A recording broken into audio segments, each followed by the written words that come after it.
Selamat datang di channel YouTube Toha Putra Art pada edisi kajian rutin pimpinan daerah Kabupaten Brebes setiap Ahad pertama bersama pemateri Al-Ustadz Haji Muhammad Toha, K. SKM, MM dengan tema konsep sehat sakit ala Islam. Selamat menyimak berilmu hidup jati mudah. Hidup dengan seni jati indah, dibingkai dengan iman dan takwa hidup lebih terarah by Toha Putra Art. Assalamualaikum warahmatullahi wabarakatuh. Alhamdulillah kita sudah sampai di Tol Pejagan dalam rangka menuju pengajian rutin Ahad di bulan pertama. Semoga selamat sampai tujuan. Amin. Alhamdulillah sekarang tim Toha Putra Art sudah sampai di tujuan dengan selamat di pimpinan daerah Muhammadiyah Kabupaten Brebes. Mari kita simak bersama kajian bersama Ustadz Haji Muhammad Toha KSKM MM.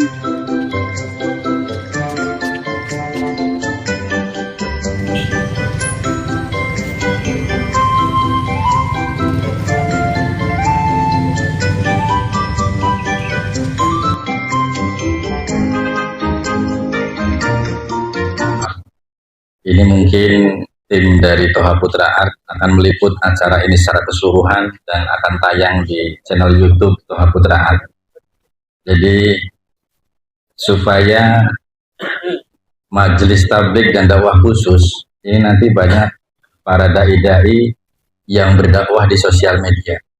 Karena sekarang yang namanya dakwah sudah dikuasai oleh dunia digital. Jadi kita bicara di sini, tetapi nanti sudah yang mendengarkan sedunia. Mohon izin ya Pak, kalau misalnya nanti ada awak dari Toha Putra Art mungkin meliput, ada yang keliling-keliling, jadi mohon izin. Baik, bismillahirrahmanirrahim. Assalamualaikum warahmatullahi wabarakatuh.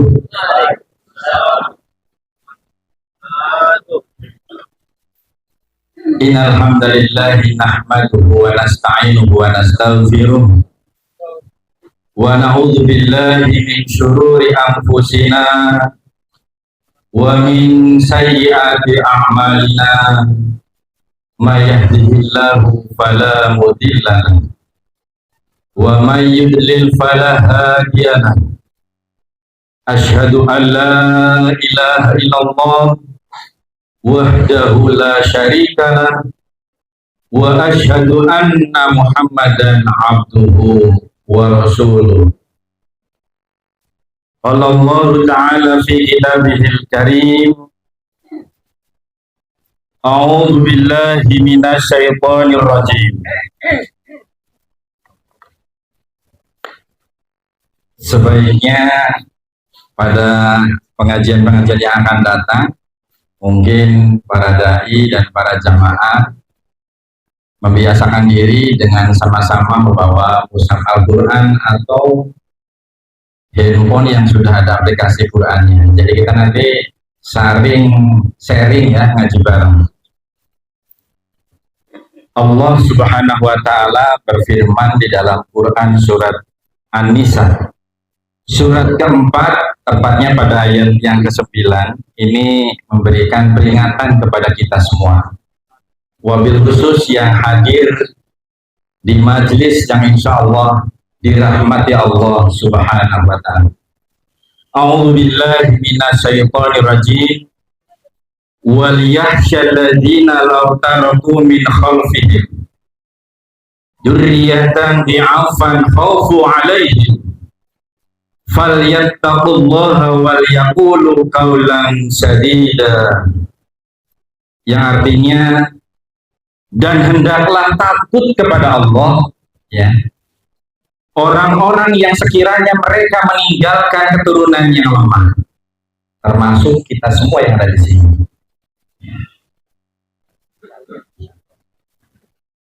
Di belakang mereka yang akan dimungkinkan dikhawatirkan kesejahteraannya.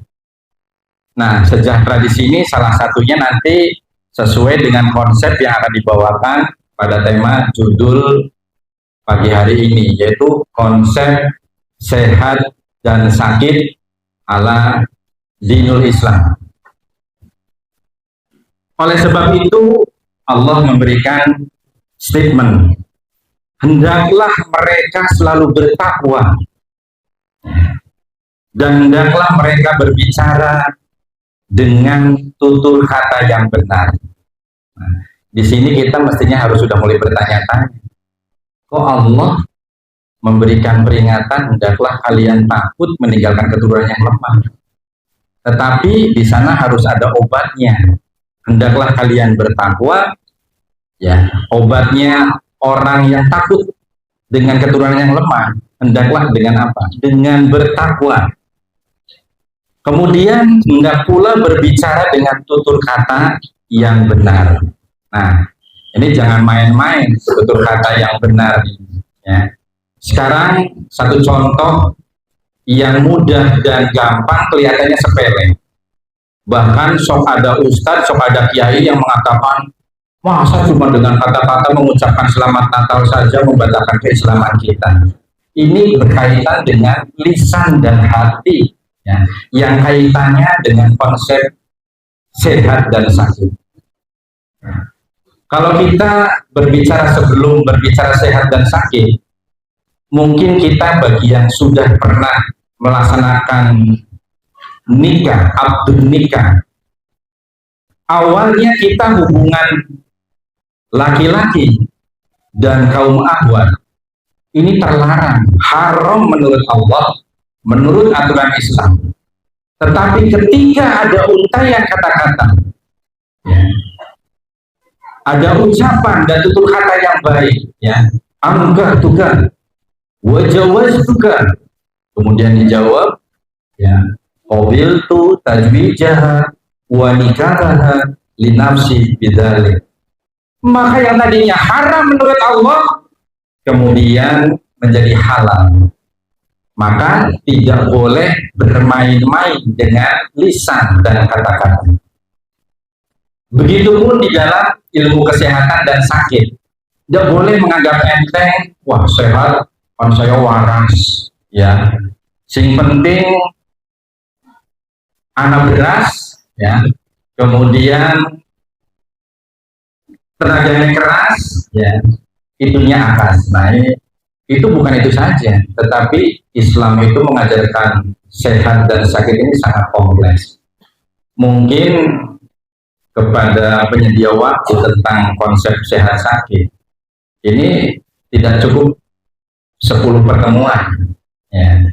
Jadi saya sih kedatangan lebih dari 10 episode, ya.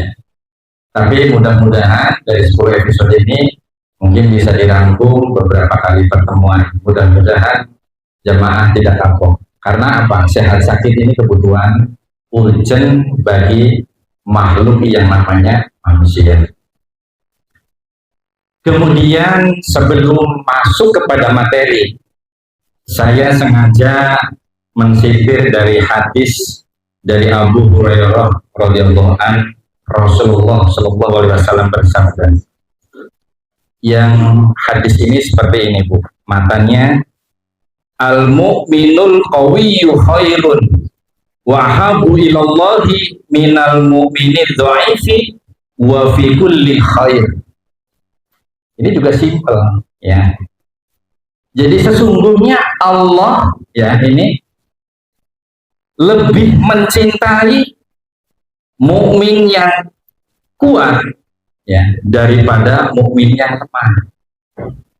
Namun diteruskan pada matan berikutnya, namun keduanya itu tetap ada nilai-nilai kebaikan. Sing kuat dianggap lebih dicintai oleh Allah, tetapi yang lemah pun sebenarnya ada nilai-nilai kebaikan. Maksudnya begini, yang lemah misalnya sebab kebalikan lemah mesti ada apa? Yang lemah ada yang kuat, kuat ada yang lemah. Nah, yang lemah itu digambarkan misalnya sebuah kemiskinan. Jadi ada penjelasan bahwa sesombong-sombongnya manusia adalah orang yang lemah, orang yang dalam kondisi miskin, namun sombongnya naudzubillah. Ini adalah sombong yang nyata di hadapan Allah Subhanahu wa Ta'ala. Wong miskin be sombong, apalagi kaya. Nah, ini maksudnya nilai kebaikan ini mestinya orang yang miskin atau yang lemah lebih tawadhu ketimbang orang yang kuat. Makanya di sini juga tidak diabaikan oleh Allah. Ada nilai kebaikan. Karena ada sebuah keterangan bahwa kemiskinan yang dijalankan dengan kesabaran ternyata mendidik dan meluruskan akidah lebih dekat kepada Allah Subhanahu wa Ta'ala, dan lebih sulit kita diuji dengan serba ada dan kekayaan yang melimpah, terlebih-lebih serba punya, ini sering-sering melalaikan kehidupan negeri akhirat. Ini mudah-mudahan orang yang sukses, orang yang diberi kekuatan di bidang sehat badannya, sehat hartanya, kemudian sehat jabatannya, mudah-mudahan menjadi sarana ibadah juga, supaya tanggung jawab di akhirat itu akan diringankan oleh Allah Subhanahu wa Ta'ala. Baik Bapak Ibu yang dirahmati Allah Subhanahu wa Ta'ala, masuk ke tentang judul atau tema konsep sehat dan sakit ala Islam. Nah, ini kita sebelum ala Islam, kita harus mengerti dulu apa sih definisinya wong sehat. Nah, kita sering ketika ketemu dengan sahabat kita, si Fulan misalnya, Assalamualaikum ya Fulan, Waalaikumsalam, jawab dengan salam juga. Ya. Apa kabar? Baik, Alhamdulillah, sehat. Tapi sejatinya lisan yang sering mengatakan sehat, aslinya jare wong Tegal Brebes dong-dongnya orang paham apa ya makna sehat yang sesungguhnya. Nah, jamaah di sini mudah-mudahan dengan materi yang sekarang bisa membekali diri apa sih sehat itu sebenarnya. Nah, saya ambil contoh definisi atau pengertian sehat menurut WHO. Nah, WHO itu lembaga kesehatan dunia. Kalau bahasa Jawa Barat ini World Health Organization. Bahasa Inggrisnya begitu. Jadi lembaga dunia yang mengurusi tentang bidang kesehatan ini mendefinisikan bahwa sehat itu adalah suatu keadaan ya yang sempurna, yang meliputi kesempurnaan jasadiah atau jasmani, berarti dari tubuh kita gitu ya. Kemudian meliputi pula sempurnanya kondisi psikis atau kejiwaan dan hati kita yang disebut mental. Tidak cukup di situ, sosial kita pun sama, harus sempurna kondisinya, harus harmonis dengan keadaan jasadiah dan rohani kita.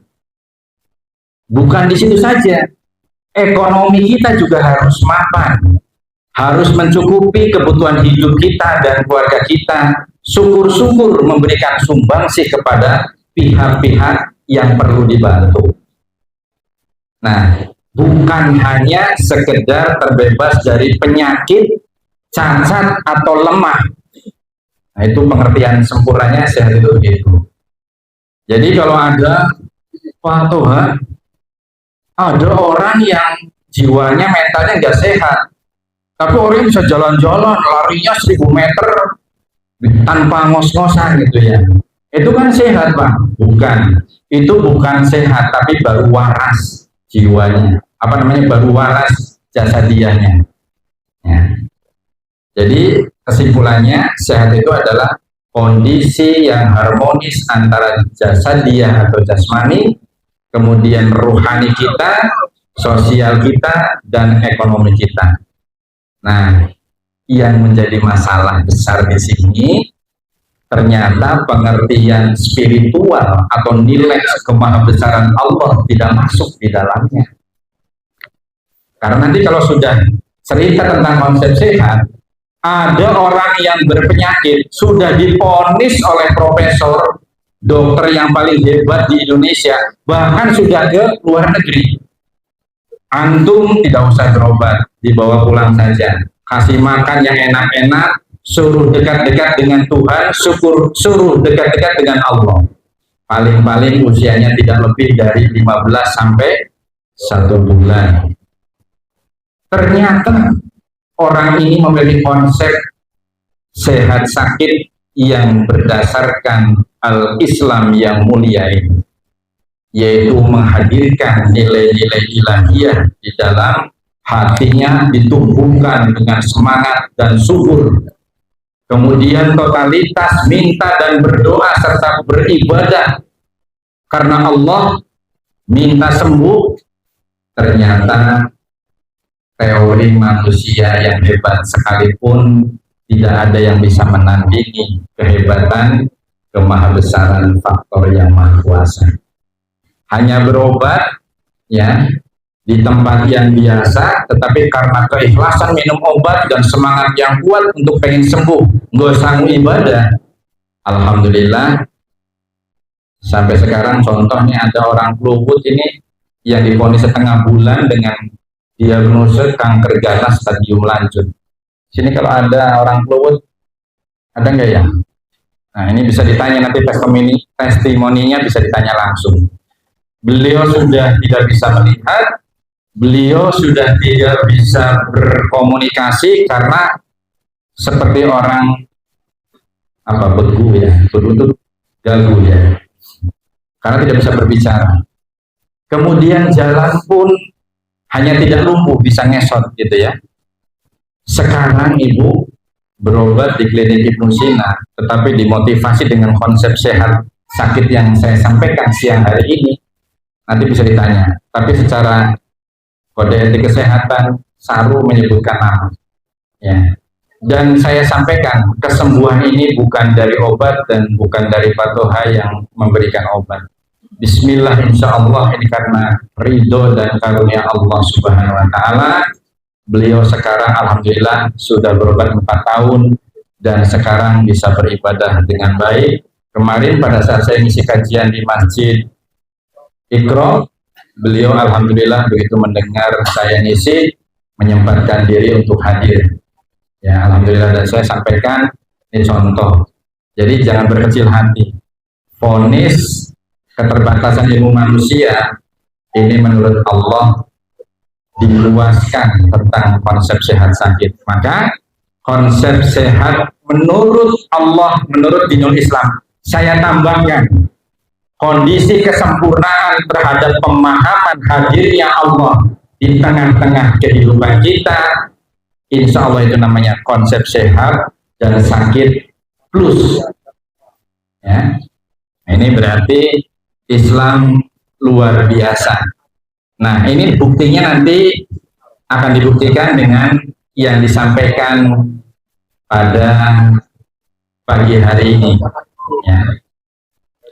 Para hadirin, bapak-bapak, ibu-ibu dan pemuda-pemudi, barangkali anak-anak, mari kita simak materi selanjutnya. Dari konsep sehat sakit ini, namun manusia sering sekali mengabaikan atau menganggap dan menilai sangat tidak berarti tentang apa itu? Tentang satu, yaitu yang namanya waktu senggang dan sehat. Nah ini ada baiknya mungkin karena ada kaitan dengan konsep ini, saya sampaikan di dalam Quran surat Al-Asri ya, surat ke-103 pada ayat 1, wal asri, demi masa ya. Inna sesungguhnya al insana manusia lafi benar-benar dalam husrin merugi. Jadi kita sejatinya hidup itu merugi. Cuma mungguhing Allah itu ada pengecualian. Yang pertama illa kecuali alladzina orang-orang yang di sana ada amanu, orang-orang yang beriman. Nah, tadi kaitan di ayat yang disebutkan di Muqaddimah, tidak mungkin kalau orang yang beriman itu akan bertutur kata yang buruk, yang jelek, yang tidak menguntungkan. Ya.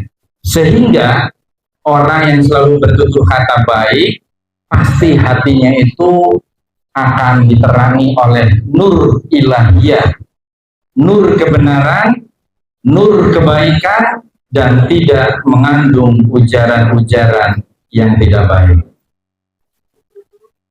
Kemudian di samping yang amanu tadi, kemudian pada ayat berikutnya, ya, wa amilus sholihati, yaitu orang-orang yang saling berwasiat bilhaq, tentang kebenaran. Kemudian lagi selanjutnya wa amilu sholihati, dan orang-orang yang saling berwasiat bisor, tentang kesabaran.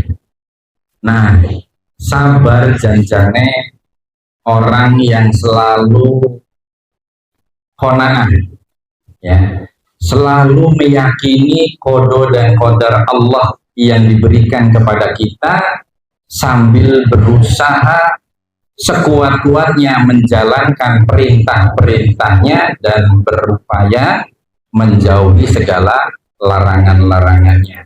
Nah, orang yang semacam ini mengajarkan kepada hatinya selalu tumbuh dan subur kepada nilai-nilai ilahiyah tadi.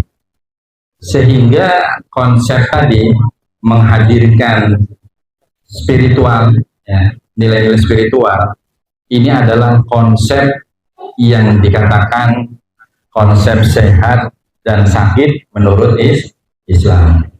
Jadi nanti kita bahasnya berarti yang ada plusnya, ya.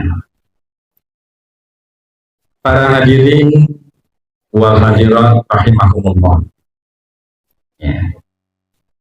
Kemudian sebelum menginjak kepada penjelasan lebih jauh tentang sehat dan sakit, Islam pun mengajarkan, ya, gunakan perkara kebaikan sebelum perkara keburukan datang.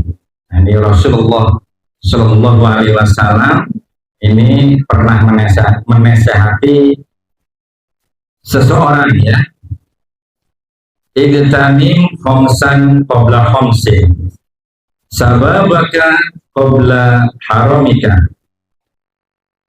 wasihataka qabla sabamika wa ghinaka qabla fakrika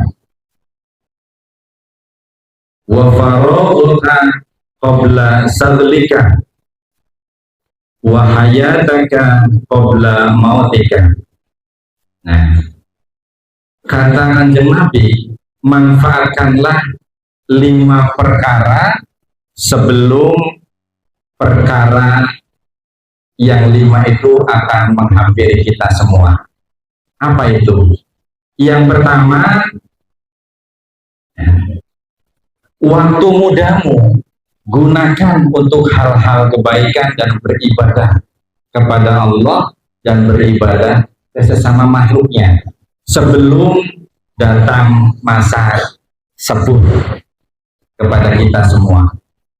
Bayangkan kalau konsep sehatnya, wah nanti saya taat kepada Allahnya nunggu sudah tua saja, mau sholat jamaah setelah usia saya 50 tahun, padahal di usia 50 tahun yang namanya asam urat, cepu, ya, triglyceridanya tinggi, lehernya tegang, kaku, sukar untuk menengok, ya. Kemudian kolesterol yang tinggi juga menghambat sirkulasi darah kepada aliran darah yang menuju kepada saraf optik, ya, saraf penglihatan. Pangaji kayu ngeremeng-ngeremeng, ya, nganggu kaca meripat, ternyata baru 15 menit sudah pusing 7 keliling, ya. Pokoknya banyak masalahnya. Nah, ini nanti seputar yang lala sehat sakit ini saya utarakan di depan dulu sebelum nanti kita masuk ke konsep sehat dan sakit. Ya. Kemudian yang kedua tadi yang saya sebutkan pertama, ya, gunakan waktu mudamu sebelum masa tuamu. Yang kedua, ini waktu sehatmu sebelum datang waktu sakitmu. Jadi bersegeralah kita dengan forum-forum kebajikan. Karena bisa jadi pada saat kita sakit, kesempatan untuk berada di majelis-majelis kebaikan, kita sudah tidak bisa berada di sana. Ya. Kemudian yang ketiga, gunakan masa kayamu sebelum masa kefakiranmu. Jangan sampai nunggu mau wakaf, mau sodako, mau infak, mau jariah, nunggu sepuh. Ya. Kita tahu belajar dari pohon kelapa. Pohon kelapa, bunga manggarnya sebelum berbuah ada yang rontok. Tapi ada pula di manggar yang lain, kelapa yang sudah tua, sudah lumutan, diterpa hujan, panas, dan badai, masih bertengger. Ya. Tapi yang namanya beluluh tahu ya, di atasnya bunga manggar, baru tahap beluluh aja sudah rontok. Belum menjadi kelapa yang tua yang mengandung pati gitu ya. Ternyata baru di atas yang beluluh cengkir ya. Terus di cengkir sama ya di sini ya. Itu sudah rontok. Ya. Ada pula sudah sampai ke fase dawegan. Pengennya sih sampai tua. Ternyata tangan-tangan jahat itu luar biasa. Tukang dawegan, wabal habis yang namanya dawegan. Habislah dia di masa produktif ya.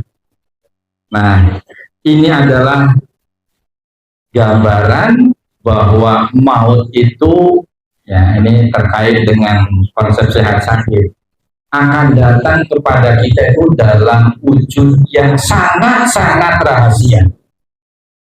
Jadi tidak ada kabar berita bahwa kamu nanti Jumat Pon apa Jumat Kliwon akan dipanggil menghadap Allah Subhanahu wa Ta'ala supaya siap-siap mau wakaf, panti asuhan, pesantunan, habis pasang ceker ayam, wah ini saya sudah ada kabar nih, gitu ya. Nggak ada, ya. Maka bersegeralah berfastabiqul khairat di masa kayamu sebelum masa fakirmu mendatangi kita semua. Jangan eman-eman.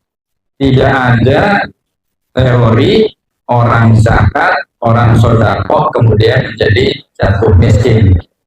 Beda dengan yang namanya judi. Nah, kata Bung Romai Ramayan, menang itu awal kekalahan.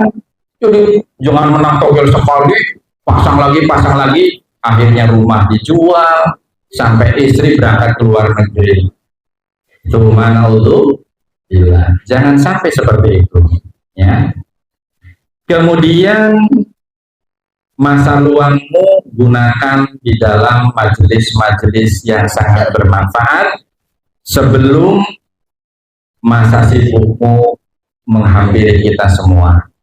Sibuk itu macam ragamnya Pak. Ya, ada yang sibuk karena profesi, ada yang sibuk karena mikirin penyakit yang macam-macam harus berobat ke sana kemari, ada sibuk pula yang ngurusin banyaknya harta dan banyaknya jabatan yang sehingga melupakan diri kita untuk hadir di tengah-tengah majelis yang penuh dengan barokah Allah Subhanahu wa Ta'ala.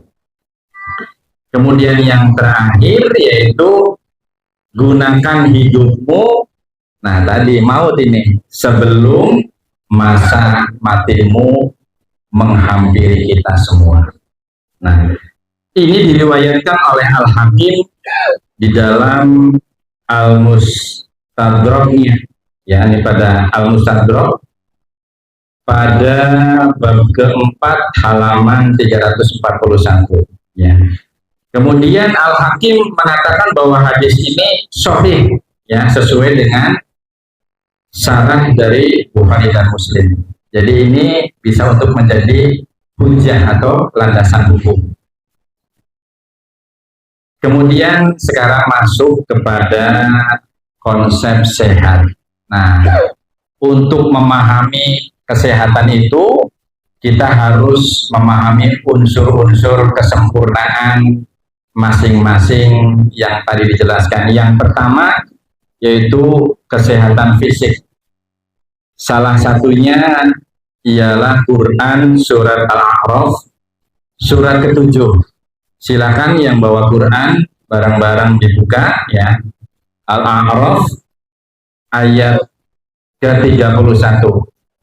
Kalau ada yang salah-salah mohon diingatkan. Ya bani Adama hudu zinatakum inda kulli masjidin wa kulu wasrobu wa la tusrifu innahu la yuhibbul musrifin. Ya. Wahai anak cucu Adam, kata Allah, ya, pakailah pakaianmu yang bagus pada setiap memasuki masjid. Ini saya mengingatkan kepada ibu-ibu, ya. Kalau yang namanya beli baju fashion untuk kondangan, untuk arisan, seminggu bisa 2-3 kali beli. Tapi giliran mau menghadap Allah Subhanahu wa Ta'ala, beli mukena setahun sekali. Sudah puyuhan, sudah bau pace, sudah bau kecut, masih saja dipakai untuk menghadap Allah Subhanahu wa Ta'ala. Subhanallah, mudah-mudahan di kita tidak ada. Nah, ini malah ada yang 3 tahun katanya. Aduh, ini nah, ini menggambarkan berarti pribadi muslim yang belum sehat, ya. Karena yang melekat di jasadnya saja masih ada kotoran-kotoran atau noda-noda yang tidak pantas ketika kita menghadap Allah Subhanahu wa Ta'ala. Mau menghadap pimpinan saja, Pak Guru, mau menghadap kepala sekolah, ke Pak Joko gitu ya. Sing biasane nganggene sendal jepit, langsung dipincu bu sukunya pakai sepatu ya. Sing biasane mambune apek gitu ya, wah beli ke Indomaret, Alfamart langsung dadakan ya. Beli parfum setengah botol langsung disemprot sekali pakai. Ini kita kadang-kadang keliru besar menghadap kepada sesama manusia yang banyak kekurangan dan kelemahan. Dia ada-adakan ketika menghadap Allah sangat minim dan sangat tidak pantas dan tidak layak. Semoga ini juga merupakan sebuah pemahaman bahwa sehat itu melekat juga kepada apa yang namanya pakaian. Nah, ini pakaianmu itu harus yang paling bagus ketika memasuki masjid. Kemudian pada ayat ini, nah ini baru masuk kepada teori kesehatan. Makan dan minumlah, tetapi jangan berlebihan. Karena sejatinya Allah menciptakan raga kita sebagai manusia, itu ada tempat 3 porsi yang harus ideal. Sesuai dengan teori kesehatan. 1/3 untuk makanan, 1/3-nya lagi untuk minuman, jadi 1/3 lagi untuk udara. Jangan sampai karena kita kelaparan berat, makan sewarge sampai udara susah, akhirnya tersedot, udara sampai keluar. Nah, ini tidak boleh dengan seperti itu, karena makan yang berlebihan ini sudah akan menimbulkan masalah kesehatan. Bisa nyerang ke lambung, nanti bisa nyerang kepada hiperkolesterol. Nah, ini mungkin pada season berikutnya bisa menyerang kepada hipertensi karena over makanan yang berlebih-lebihan sehingga akan menimbulkan masalah kesehatan. Sesungguhnya Allah tidak menyukai orang yang berlebih-lebihan di dalam segala hal. Jadi berlebih-lebihan dalam makan, berpakaian juga tidak boleh berlebih-lebihan. Ya, kalau kita mau menghadiri pengajian, ya carilah yang pantas untuk pakaian untuk pengajian. Kalau kita mau rapat, pakailah pakaian yang pantas untuk rapat. Sama seperti kita yang sedang nyantri seperti sekarang. Pakai peci, Pak. Kita kalau mau makan di warteg gitu ya, sambil tengkreng gitu ya, pecinya mungkin tidak begini. Mungkin dibuka biar keringetnya agak silir begini. Nah, ya. Tukang becak mungkin daripada jatuh di jalan, supaya tidak jatuh di jalan, pakainya tidak seperti ini, tapi mungkin seperti ini. Nah, itu contoh dalam penempatan pakaian harus sesuai. Nah, ini termasuk di dalam bidang kesehatan dan konsep sakit. Jangan sampai kita pada saat lagi ngaji gitu ya, pakainya pada saat kita mau genjot beca, Pak. Misalnya saya tadi datang, misalnya mau ngisi ceramah, pecinya begini. Wah, padahal kas kapan ya? Jumat Kliwonnya wis liwat. Nah, kok malah sekarang lekasnya sekarang? Apa jangan-jangan obatnya habis apa ya? Apakah kehabisan? Nah, ini contoh masalah penempatan pakaian harus sesuai dengan ilmu kesehatan dan konsep sakit. Karena apa? Orang yang berpakaian salah dan keliru itu berarti jiwanya sudah sakit. Karena kesempurnaan itu meliputi kepada mental dan jiwa. Kemudian selanjutnya untuk supaya tidak harus beberapa episode. Sampai jam berapa ya, Pak? Hampir habis ya. Sampai jam berapa? Masih nggak 8. Kemudian Allah juga memberikan statement di dalam Quran surat Al-A'raf ayat 52 ya.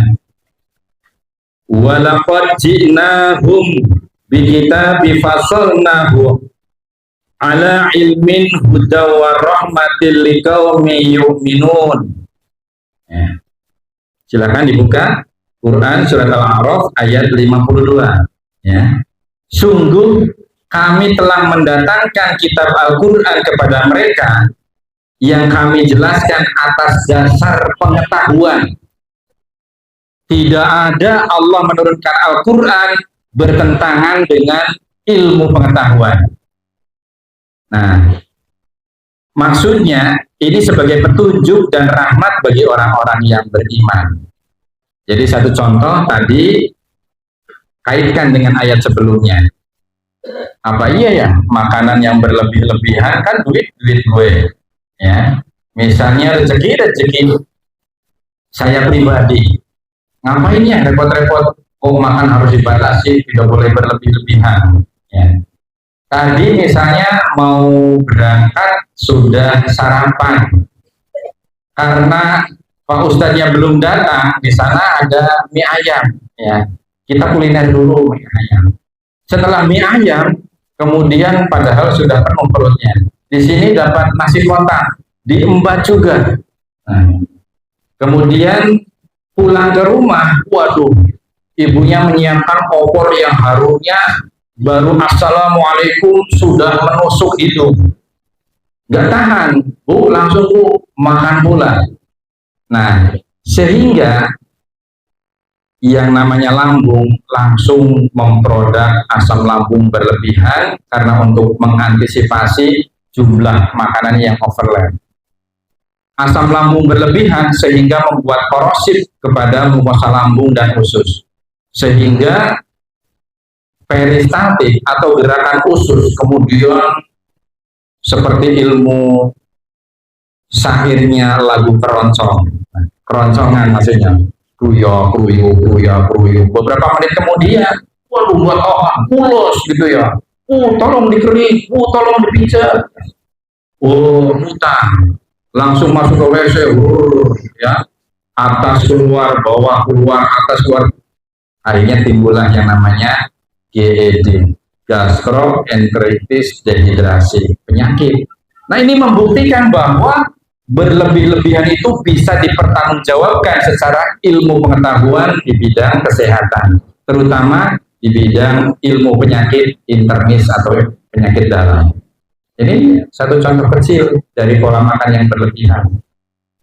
Belum lagi kalau kebiasaan ini berlanjut terus-menerus bertahun-tahun, kemudian kelebihan karbohidrat jadi kencing manis, kelebihan kolesterol yang sangat tinggi menjadi hiperlipidemia, kemudian bertumpuk-tumpuk pula, ya, berkumpul di dalam pembuluh darah, nempel di pembuluh darah sehingga nitip menjadi trigliserida, hipertrigliserida, ya.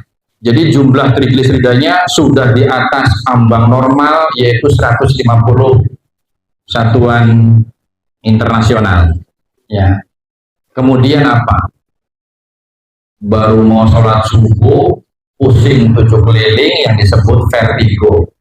Habis ruku mau itidal, kliyang, jatuh, ngorok, bangun stroke. Nah, inilah yang namanya Al-Quran itu membuktikan bahwa firman-firman Allah itu bisa dipertanggungjawabkan dan bisa diteliti oleh lembaga ilmu apapun, pasti akan relevan apa adanya dengan konsep yang membandingkan dengan yang namanya ayat-ayat Al-Quran. Selanjutnya yang ke-9, ya, ini anjuran pola makan dan pola minum untuk sehat, ya. Di dalam Quran surat Al-Baqarah, ya, surat kedua, tepatnya pada ayat 168. Monggo dibuka bareng-bareng, ya. Ya ayuhan nas, kulu mimma fil ardi halalan thayyiban wa la tattabi'u khutuwati syaitan innahu lakum aduwwum mubin. Ya.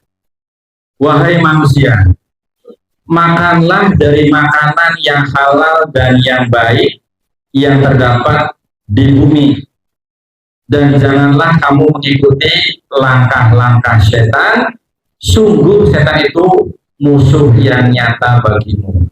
Nah, ini begini, satu contoh, karena ada beberapa orang yang mengidap penyakit dengan ketidaksabarannya pengen sembuh dan dilatar belakangi dengan latar belakang keimanan kepada Allah yang kurang sempurna, sehingga banyak pembisik-pembisik yang baru saja berobat, ada yang ke Pak Mantri, ada yang ke Bu Bidan, ada yang ke Pak Dokter, ya, sekali dua kali tidak sembuh, gitu ya.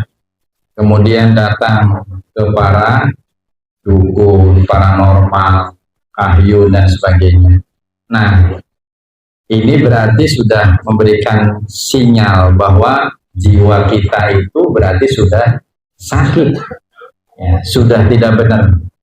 Karena kita umat Islam itu diberikan peringatan, barang siapa, kata Nabi ini, ya, Nabiullah Muhammad SAW bersabda, barang siapa yang mendatangi kahyun, para dukun, paranormal, para peramal, gitu ya, berarti dia sudah saat itu tidak iman kepada apa yang diturunkan kepada Nabiullah Muhammad SAW.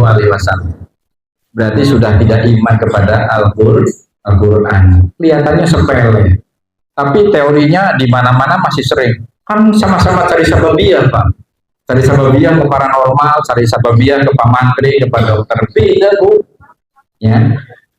Kalau kepada ahlinya itu memang dianjurkan, ya.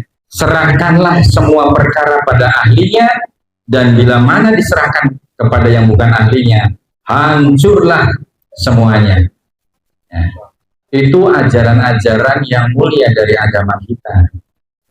Jadi kalau sakit gigi jangan sedikit-sedikit minta diruqyah, gitu ya. Kemudian memang ruqyah ada syariatnya, ada yang memerintahkan, ada hadis yang menghalalkan ruqyah. Tapi pelajari, barang siapa yang meminta diruqyah berarti dia sudah hilang kesempatannya untuk dihisab langsung masuk ke surga.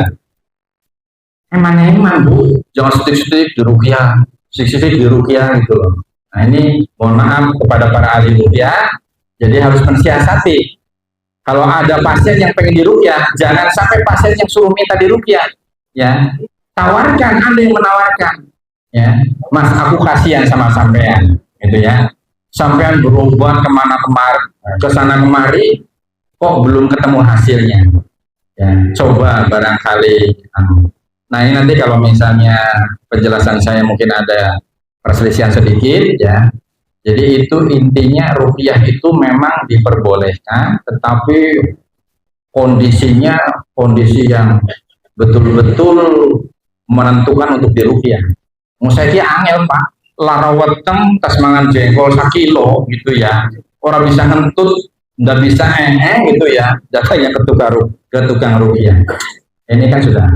Kemudian sekarang hebat lagi Bu, ruqyah sudah samar-samar ya. Tukang ruqyahnya sudah hebat-hebat ya.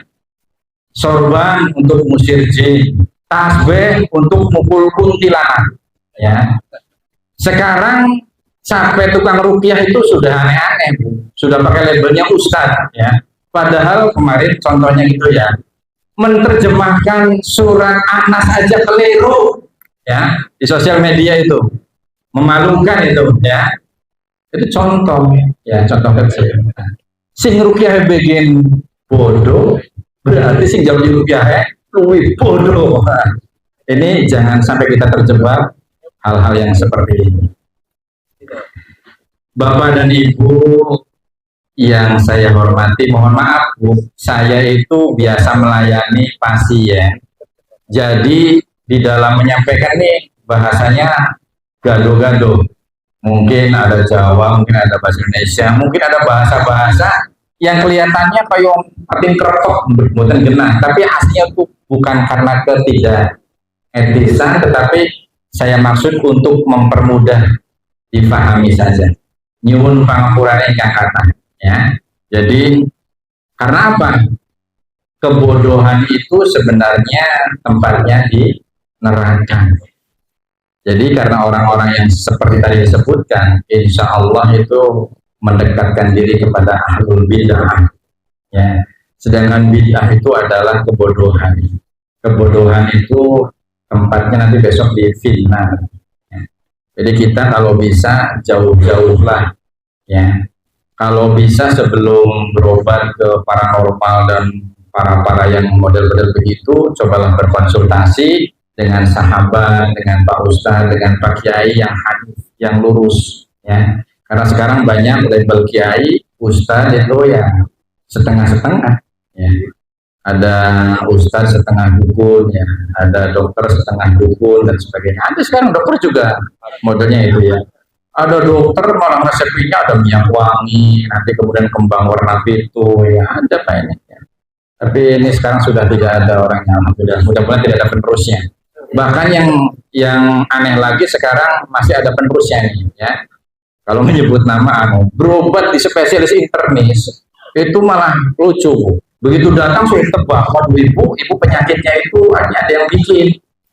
Belum berkonsultasi sudah ini ada yang membuat ini, ada yang sayang sama kalian, sama Anda ada. Nah, kalau sudah ada praktisi ilmunya begitu, kita mulai bismillahirrahmanirrahim, tinggallah ya. Masih banyak para dokter, para ahli yang keislamannya masih bisa dipertanggungjawabkan. Karena kalau sudah praktek keilmuan, kemudian mengkombinasikan dalam rangka katanya mensugesti gitu ya, alasannya mensugesti pasien, tapi tetap bagaimanapun Islam itu melarang hal-hal demikian. Karena sesuatu yang dekat dengan urusan semacam kahyum, paranormal dan sebagainya, kita berarti sudah mendekatkan diri kepada tidak iman dan tidak percaya kepada apa yang diturunkan kepada Nabiullah Muhammad SAW. Berat sekali. Memang kayaknya sulit ya, mungkin tidak bisa selesai. Nah, sekarang satu lagi mungkin ya, Al-Quran yang mengajarkan beberapa konsep penyakit yang disebabkan oleh perilaku-perilaku tangan-tangan jahil, tangan-tangan jahatnya manusia. Ya, Ini di dalam Quran surat Ar-Rum, ya, surat ke-30 ayat 41, ya. Zaharul fasadu fil bari wal bahr bima kasabat aydin nas. Ya, di sini telah tampak kerusakan di darat dan di laut disebabkan karena perbuatan tangan-tangan manusia, ya. Kemudian Allah meneruskan, Allah sebenarnya menghendaki agar mereka merasakan sebagian dari akibat perbuatan mereka agar mereka kembali ke jalan yang benar. Artinya Allah karena tangan-tangan jahat manusia sehingga Allah menurunkan akibatnya. Contoh yang gampang seperti ini. 10 tahun atau 15 tahun yang lalu mungkin kita masih jarang memiliki water closet atau toilet, WC dan sebagainya. Masih ada yang buang feses atau kotoran di karangan, ya. Masih ada yang buang kotoran di Sungai Mekong. Bukan sungai Mekong di India. Kenapa, Bu? Ya, sungai yang biasanya sambil mepet bokong. Nah, ini soalnya pengalaman saya waktu kecil di Banjarharjo sana. Mudah-mudahan di sini sama saja. Nah, ini kalau diambil contoh satu yang di pekarangan saja, ya, yang mudah sebelum kita punya WC. Anehnya masyarakat setempat mobil punya, rumah bagus, kemudian motor sudah ada 2, 3 dan seterusnya, anak-anak sudah dilengkapi oleh motor. Tapi begitu kita bertamu, minta izin ke Sohibul Bed, ya bulan saya bertamu gara-gara disuguhi makanan enak kok langsung ini pengen setor gitu loh. Oh gitu Pak Monggo, ternyata digiringnya bukan ke WC pribadi, digiringnya ke musola yang ada WC-nya. Masya Allah, ya. Pisang kalam Jawa di masjid, orang ajak sholat jamaah tapi gue buang kotoran. Ini sangat memprihatinkan. Ini mohon maaf Bu, kalau saya ngomong sering kepentolan, kemudian tangan ini seperti gemetaran gitu ya. Ini saya jujur tadinya khawatir barangkali nggak bisa hadir di sini Pak. Kemarin saya kena demam 2 hari, Masya Allah. Tangan demam 2 hari aja lemas. Kemudian imam sholat subuh ya, yang biasanya suaranya meluh, suaramu bisa hilang itu pada heran demam juga. Dan ngerti saya juga heran. Padahal cuma 2 hari ini, ya kayak gemeteran begini. Ternyata nilai sehat ketika kita sakit itu sangat bernilai.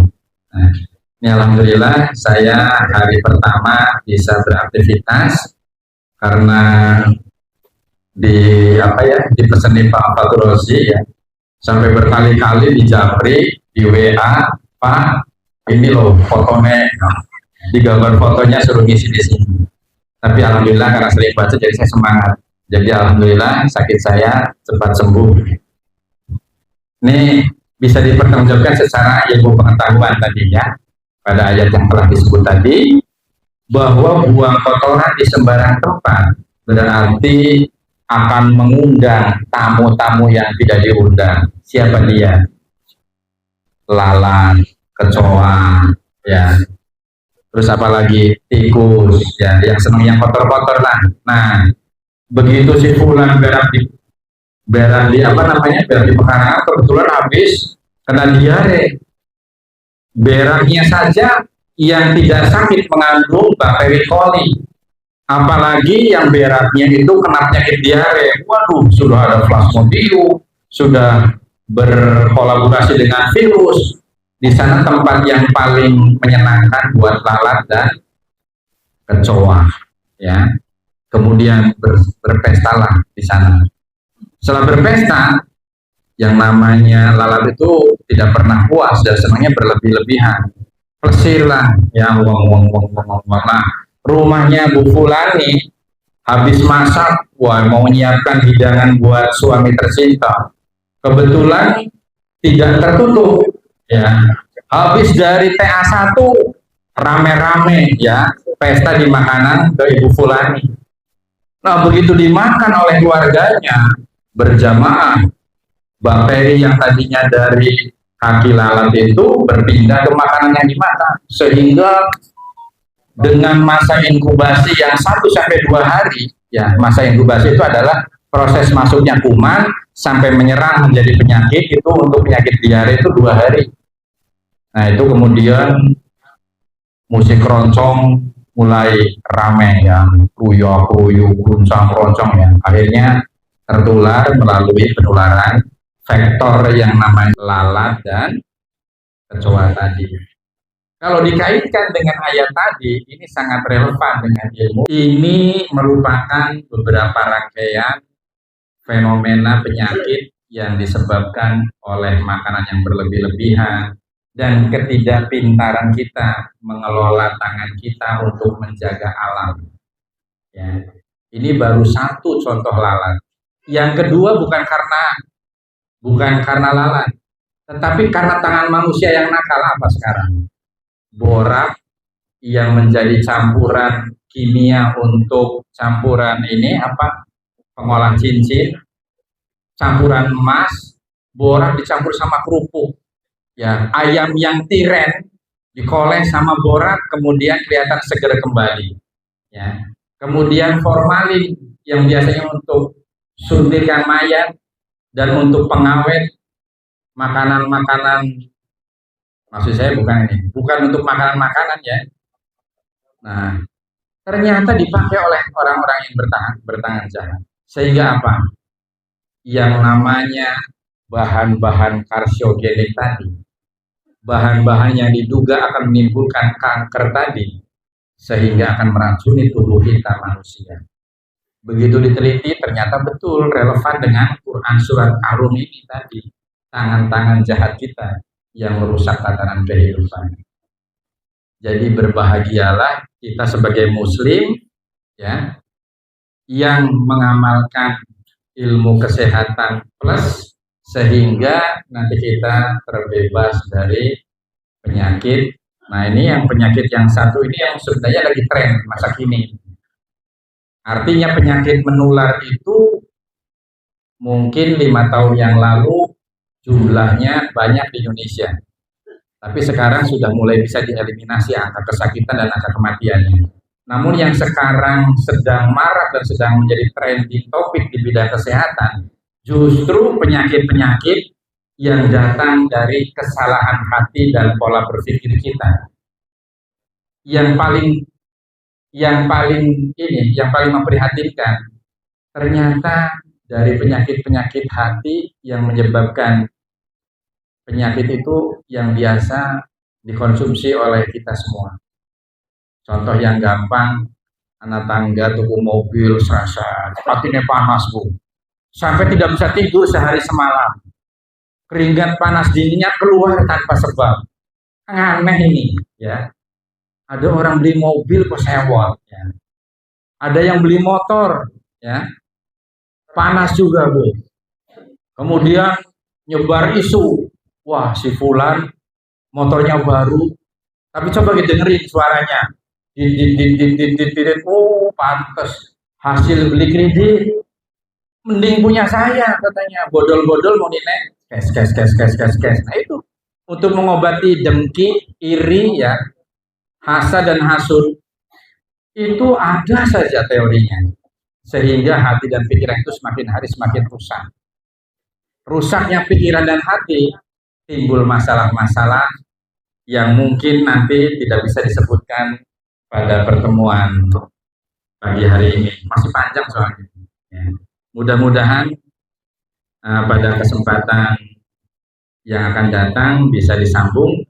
Namun saya perlu menyampaikan ini, ya, dari hasil penelitian University of California pada tahun 2012 ya, ini menyebutkan bahwa orang yang dapat menahan amarah dan memaafkan kesalahan orang lain ini memiliki resiko lebih rendah terhadap hipertensi atau darah tinggi. Ini perlu diingat ya. Jadi orang yang pemaaf, orang yang hatinya selalu rendah, tidak sombong, tidak congkak, tidak egois, itu akan lebih terhindar dari penyakit yang namanya hipertensi. Ini pakar yang mengadakan riset. Selain itu, pakar psikologi di Virginia ini Commonwealth ya, dari University Amerika Serikat. Ini namanya Worthington Junior ya. Ini mempublikasikan hasil penelitiannya pada tahun 2005 ya, tepatnya di jurnal ilmiah Explore ya, tentang hubungan antara memaafkan dan kesehatan, yang hasilnya adalah sikap memaafkan sangat bermanfaat bagi kesehatan. Padahal Islam mengajarkan jangan sering minta maaf, tetapi yang bagus adalah memaafkan kepada pihak-pihak lain sebelum pihak-pihak lain minta maaf kepada kita. Coba, luar biasa kan? Jadi bukan suruh minta maaf nanti ibadah ya. Nah ini kan ya, itu mungkin hikmahnya ada baiknya, tapi ya maksudnya minta maaf itu jangan sampai nunggu lebaran ya. Kemudian banyak lagi contoh-contoh riset yang dilakukan oleh orang-orang non-muslim, namun dengan ilmu dan intelektual yang luar biasa, sehingga Allah memanggil hati yang mengadakan riset itu masuk menjadi muslim. Nah, tapi sebaliknya, muslim yang murtad, siapa dia? Orang yang kelaparan, orang yang kemiskinan, orang yang tidak punya kesempatan sekolah, orang yang tidak punya kesempatan bisa nikah, ya. Kasihlah yang laki-laki dikasih wanita kafir yang supaya bisa dinikahi. Demikian dan seterusnya, ya. Nah, ini sebenarnya paling enak sih harusnya berkelanjutan, ya. Tetapi apalah daya, ya. Kita sudah berusaha, tapi memang materinya sangat banyak. Saya pungkas saja. Terima kasih atas perhatian dan mohon maaf atas segala kekurangan. Namun sebelum ditutup ada peribahasa seni sastra sedikit, ya. Bila ada sumur di ladang, bolehkah kita numpang mandi? Jika ada umur yang panjang, mari kita sambung kembali. Ini permohonan kepada Pak Ustadz Buddha Solihin. Ya. Mudah-mudahan saya bisa untuk nyambung lagi. Ya. Kemudian kita bikinan sendiri dari Toha Putra Art. Ya. Jalan-jalan dari Banjarharjo berbus ke Kota Tegal. Ya. Naiknya mobil Grab. Nah, yang mobilnya ini mobil Grab. Asik pula sambil makan kue tart dan kue serabi. Ya. Buka-buka channel YouTube Toha Putra Art, ya. Jangan lupa subscribe, like, dan berbagi. Semoga bermanfaat. Moga-moga yang membantu subscribe kepada Toha Putra Art, ya, di channel YouTube Toha Putra Art. Ini saya mohon izin sekalian. Saya sering mengatakan, saya membantu tugas Majelis Tabligh dan Dakwah Khusus. Contohnya waktu di rest area mana itu ya? Ulang apa ya? Banjarama. Saya melo nganggo majelis dakwah dan majelis tabligh dan dakwah khusus. Saya menyempatkan diri bahwa minum kopi pun adalah seni kehidupan, tetapi jangan lupa ada nilai-nilai dakwah di sana. Kalau dilihat silahkan boleh ya. Jadi ketika kita memakan dan meminum, memasukkan ke dalam mulut, ini jangan dengan menggunakan tangan kiri.